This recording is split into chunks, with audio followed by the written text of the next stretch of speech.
앞뒤 좌우 인사하겠습니다. 은혜 많이 받으세요. 인사하겠습니다. 네. 오늘 말씀은 느헤미야입니다. 말씀 제목은 느헤미야의 기도입니다. 느헤미야 1장을 보면 가장 많은 내용이 느헤미야의 기도에 관한 내용입니다. 느헤미야 시도적 배경은 이스라엘 나라가 멸망당했습니다. 다들 아시다시피 솔로몬 왕의 죄 때문에 남이스라엘, 북유다로 갈라졌는데 북이스라엘은 남유다보다 더 악해서 아수르에 멸망당했고 남유다는 바벨론에 멸망당합니다. 그리고 다니엘서 말다시피 이 바벨론도 용하지 못했습니다. 메대와 바사라 나라가 연합하여서 두 나라가 바벨론을 멸망시켰습니다.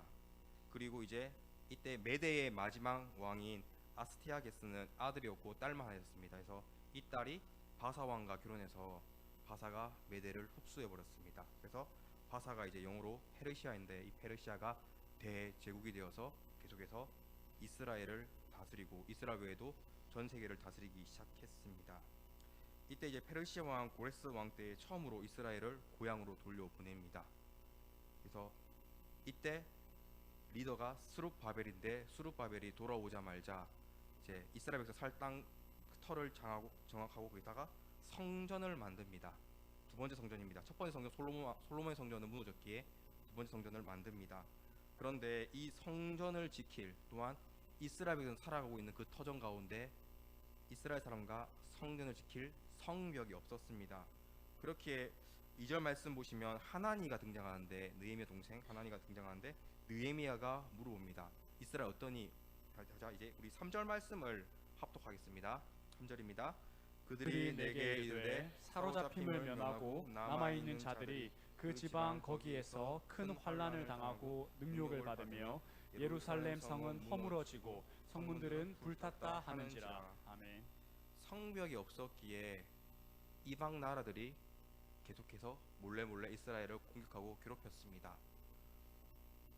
우리나라도 일제시대 때 다들 일제시대 때 일제의 압제를 피해서 만주로 많은 사람들이 피난을 갔는데 만주로 가니까 무엇이 기다렸습니까? 일본군이 아니라 마적들이 우리 조선 사람들을 괴롭히지 않았습니까? 이처럼 페르시아 제국 지배받다가 돌아왔는데 다른 나라 사람들이 이방 사람들이 물론 다 페르시아 밑에 있는 사람들이죠. 이스라엘을 괴롭히고 죽이고 괴롭혔습니다. 성벽이 없었기 때문입니다. 우리도 집에 문이 없으면 5만 대만 사면 다 들어오지 않겠습니까? 이처럼 이스라엘 지킨 성벽이 없었기에 느헤미야는 가슴을 아파했습니다. 여기서 느헤미야의 특징이 바로 나옵니다. 가슴 아파하는 것 끝나지 않았습니다. 바로 기도를 합니다.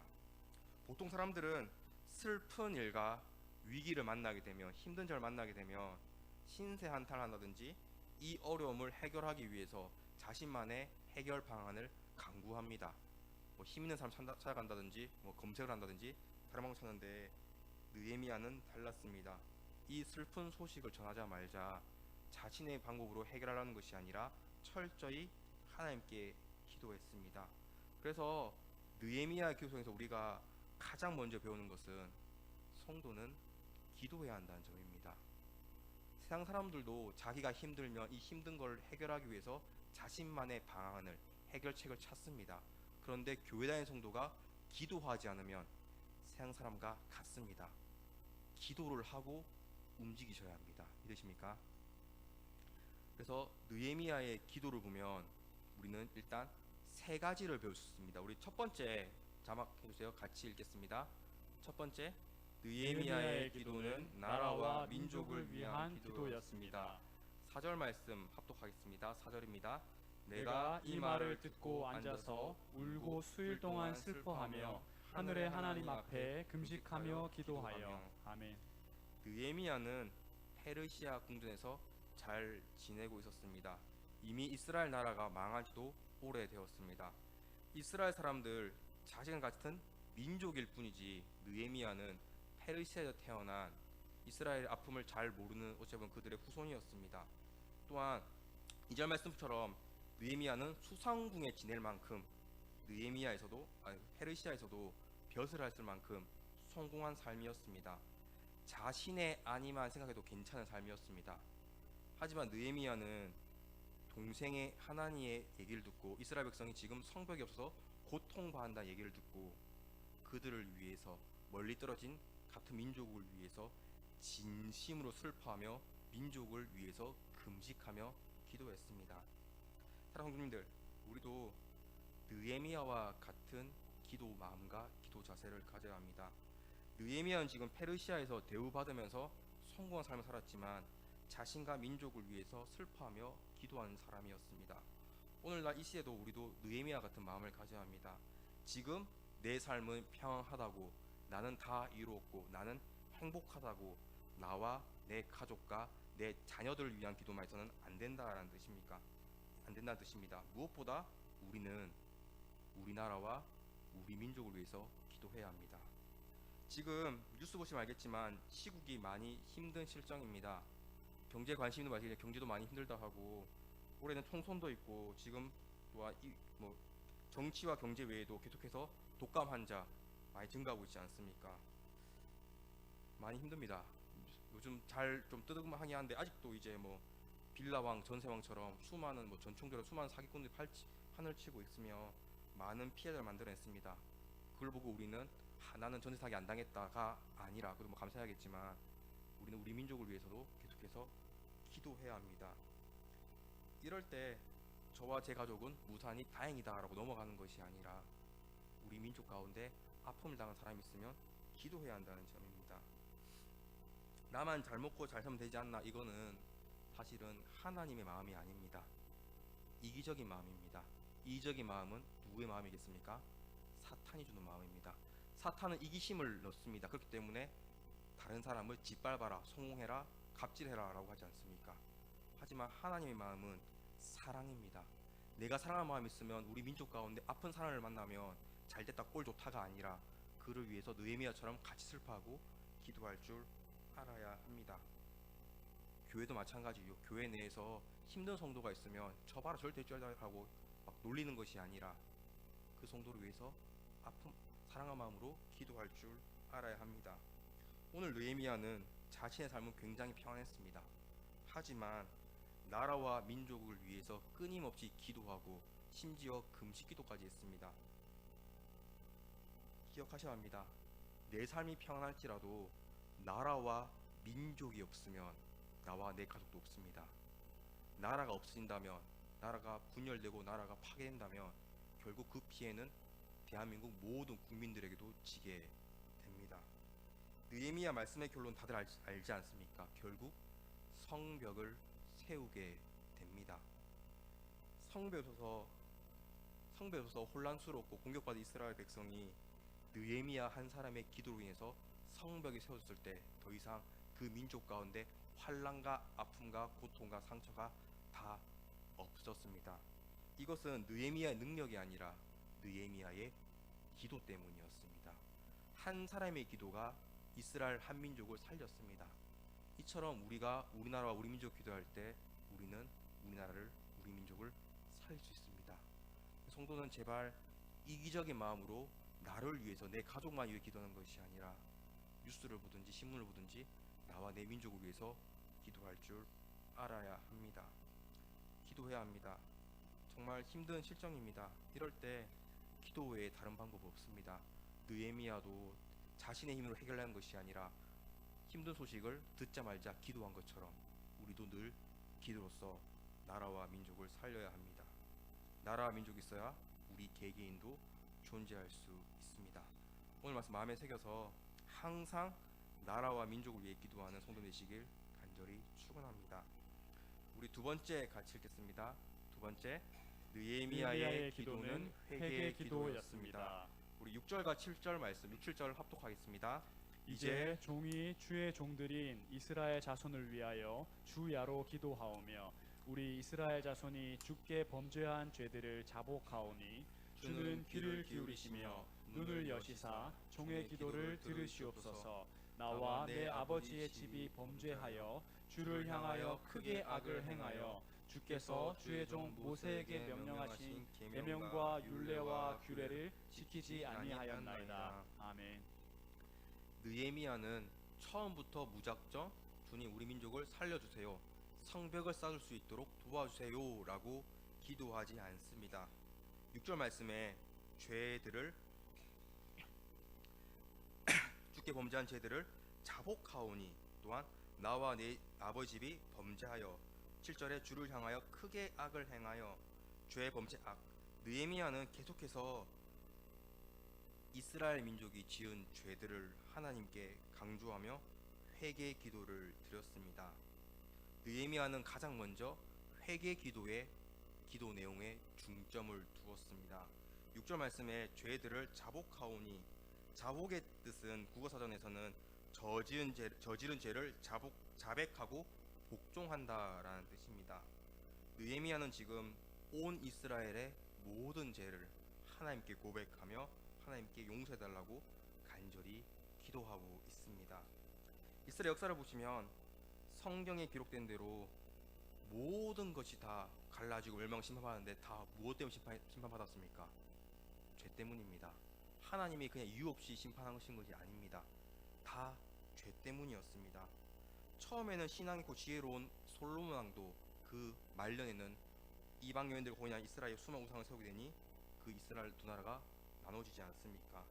북이스라엘 멸망한 것도 남유다 멸망당한 이유도 모두 다 경제를 약한 것이 아니라 하나님께 죄를 지었기 때문입니다. 이처럼 죄는 결국 심판을 불러옵니다. 북이스라엘이 남유다보다 더 악했습니다. 다들 아시지 않습니까? 하지만 처음 출발은 북이스라엘은 강한 나라였습니다. 북이스라엘과 남유다 싸울 때 보면 병사는 북이스라엘이 훨씬 많았습니다. 정말 강했고 잘 나간 나라였지만 그 잘 나가도 잠시였고 결말은 심판으로 끝나지 않습니까? 죄는 처음에는 달콤해 보이고 처음에는 성공스러워 보이지만 그 끝은 그 결과는 모두 다 심판과 실패로 끝난다는 점을 기억하셔야 합니다. 느헤미야는 이제까지 구약 이스라엘 지었던 모든 죄를 용서해달라고 하나님께 회개 기도를 하고 있습니다. 죄를 회개하고 그 다음 하나님 성벽을 지을 수 있도록 도와달라고 기도합니다. 사랑하는 님들, 우리도 마찬가지입니다. 우리가 기도할 때 우리는 무엇을 기도합니까? 이거 주세요, 저거 주세요 기도합니까? 맞습니다. 그 기도하지만 그보다 앞서 내가 지은 죄를 회개 기도를 하고 그 다음 나의 기도 제목을 하나님께 아뢰어야 합니다. 왜 그래야 하냐면 이사야 59장 2절 말씀에 기록되어 있습니다. 우리 이사야 59장 2절 말씀 합독하겠습니다. 오직 너희 죄악이 너희와 너희 하나님 사이를 갈라 놓았고 너희 죄가 그의 얼굴을 가리어서 너희에게서 듣지 않으시게 함이니라. 아멘. 죄가 존재하면 하나님과 인간 사이를 갈라 놓는다라고 합니다. 또 죄가 하나님 얼굴을 가리기 때문에 너희에게 듣지 않으시게 우리의 기도 소리, 우리의 찬양 소리가 하나님께 상달되지 않는다라고 합니다. 그렇기 때문에 죄인이 열심히 찬양하고 열심히 금식 기도하고 열심히 뭘 해도 회개하지 않는다면 하나님은 알 수 없다라는 뜻입니다. 그렇기 때문에 우리는 무엇보다 회개를 먼저 해야 합니다. 나의 죄를 하나님께 자백하고 회개해야 합니다. 우리 인간은 모두 다 죄인입니다. 다들 아시는 로마서 3장 23절 말씀도 같이 읽겠습니다. 모든 사람이 죄를 범하였음에 하나님의 영광에 이르지 못하더니. 아멘. 모든 사람은 죄인이라고 성경은 기록하고 있습니다. 우리가 알고 지은 죄가 있습니다. 내 욕망대로 행한 죄. 하지만 반대로 내가 모르고도 지은 죄도 있습니다. 우리는 죄인이기 때문에 내가 아무리 생각 없이 했던 사소한 행동 하나가 죄일 수도 있습니다.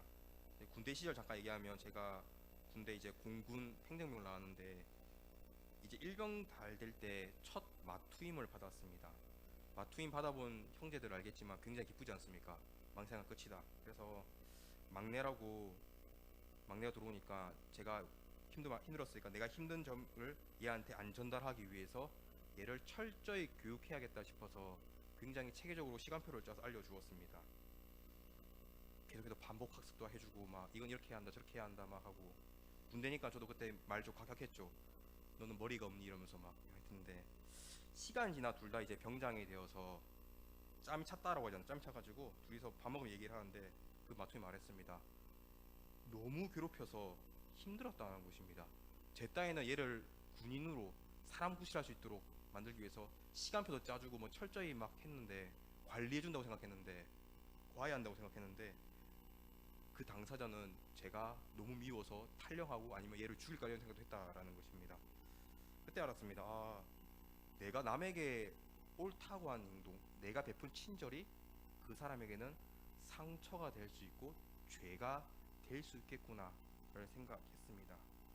이처럼 사람은 본인이 알고 지은 죄도 있지만 정말 내가 모르고 지은 죄도 있습니다.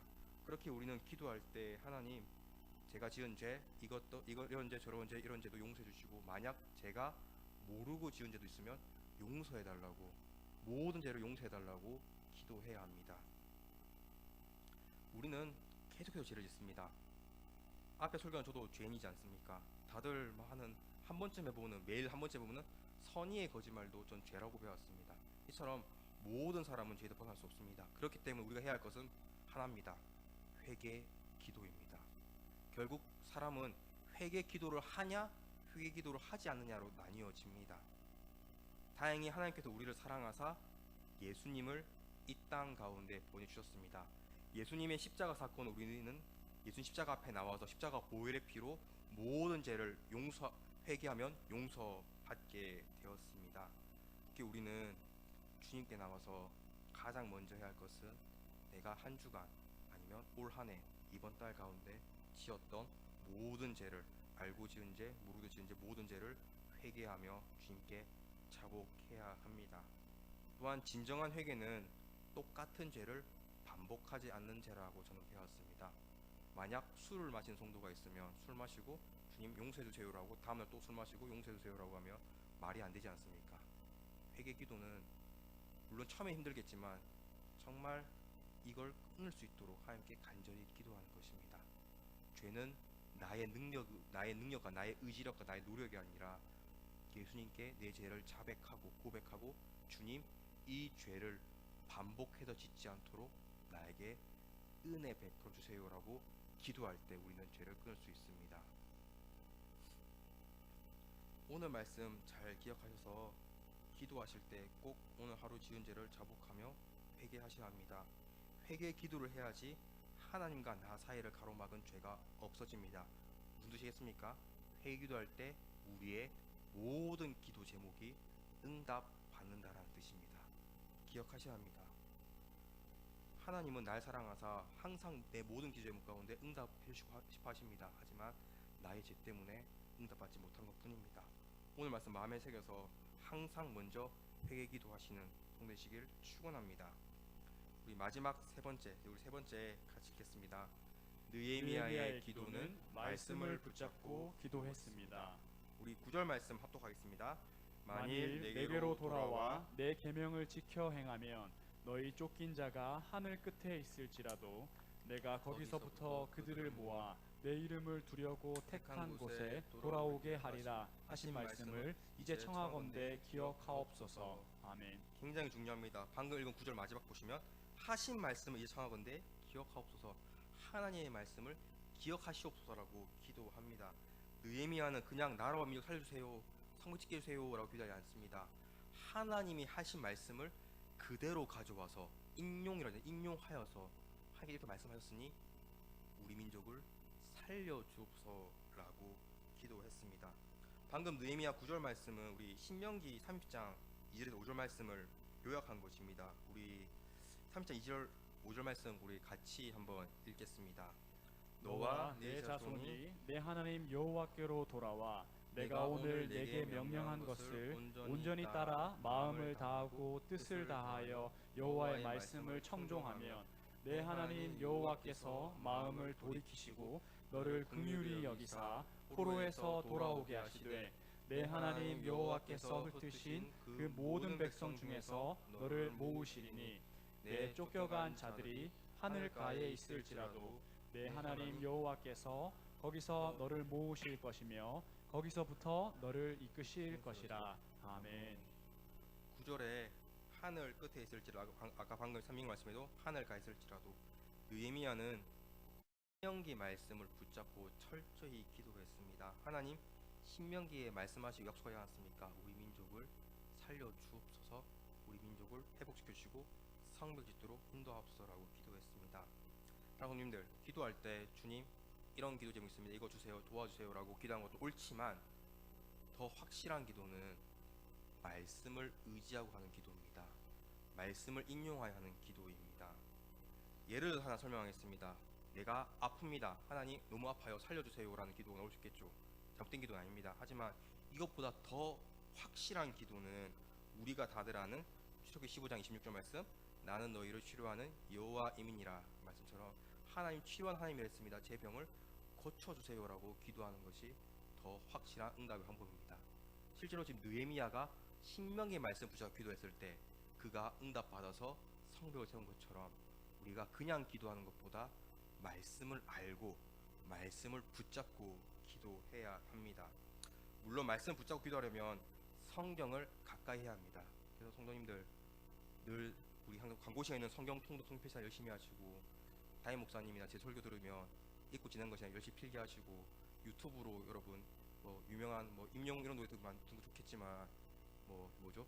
유명한 목사님 설교 듣고 막 필기하셔야 합니다. 말씀을 가까이 할 때 우리는 말씀 붙잡고 기도할 수 있습니다. 우리 마태복음 7장 7절 말씀 한번 같이 읽겠습니다. 구하라 그리하면 너희에게 주실 것이요 찾으라 그리하면 찾아낼 것이요 문을 두드리라 그리하면 너희에게 열릴 것이니 아멘. 다들 아시는 말씀이지 않습니까? 정 생각이 안 나면 방금 읽은 마태복음 7장 7절, 우리가 행운 숫자를 7이라고 하지 않습니까? 마태복음 신약 제일 처음이고 77입니다. 77 기억해서 방금 읽은 말씀 붙잡고라도 기도하셔야 합니다.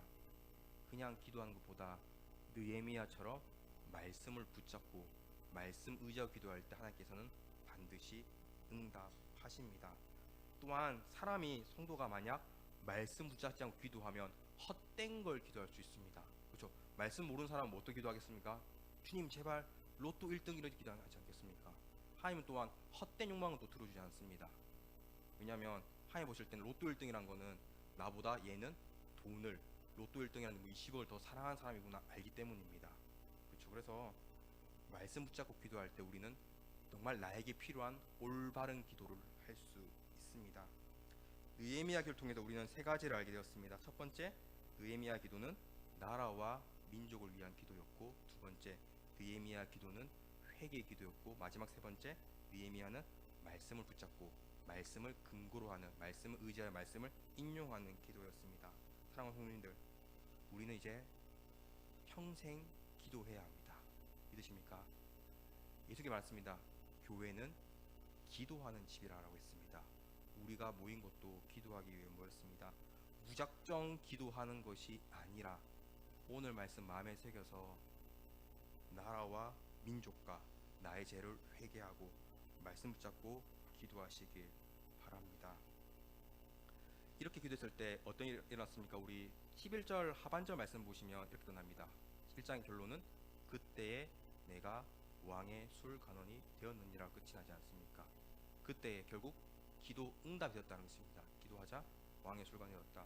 왕의 술관이 되었다고 하면 한국적인 사고방식으로는 술 따른 사람이면 뭐 와인 따르는 웨이터인가 생각하기 쉬운데 그게 아닙니다. 고대 근동사에서는 술 관원장이 지금 치자면 대통령 비서실장과 동급이라고 하였습니다. 왜냐하면 왕이 먹는 술에 독이 있을 수 있으니 먼저 술을 검사해야 하고, 그리고 왕의 술을 직접 담당하기에, 즉 술 친구라는 거죠. 우리가 역사 공부하겠지만 박정희 전 대통령도 술자리에는 오른팔 차지철, 왼팔 김재규만 불러도 술을 마셨다고 합니다. 그 밑에 부호가 진짜 많았지만 이 두 명 따로 술을 마셨다고 하죠. 이처럼 술관원장은 벼슬 중에 벼슬입니다. 만약 느헤미야가 술 따르면서 슬쩍 뭐 김아무개 장관이 김아무개 뭐 영의정이 변론대요 하면 그 사람 그날 끝입니다.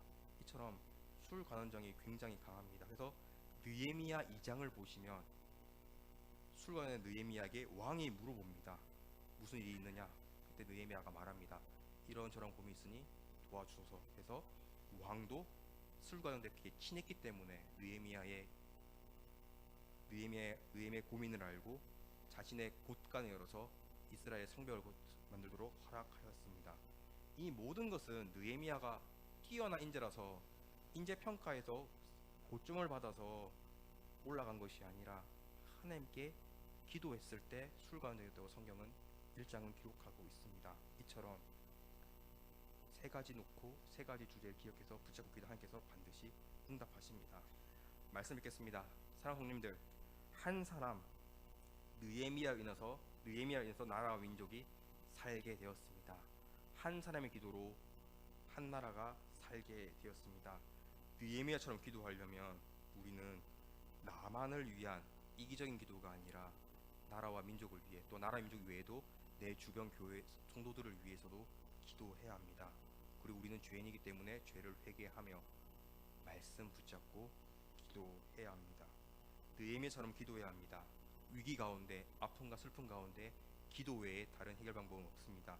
기도로 행동해야 합니다.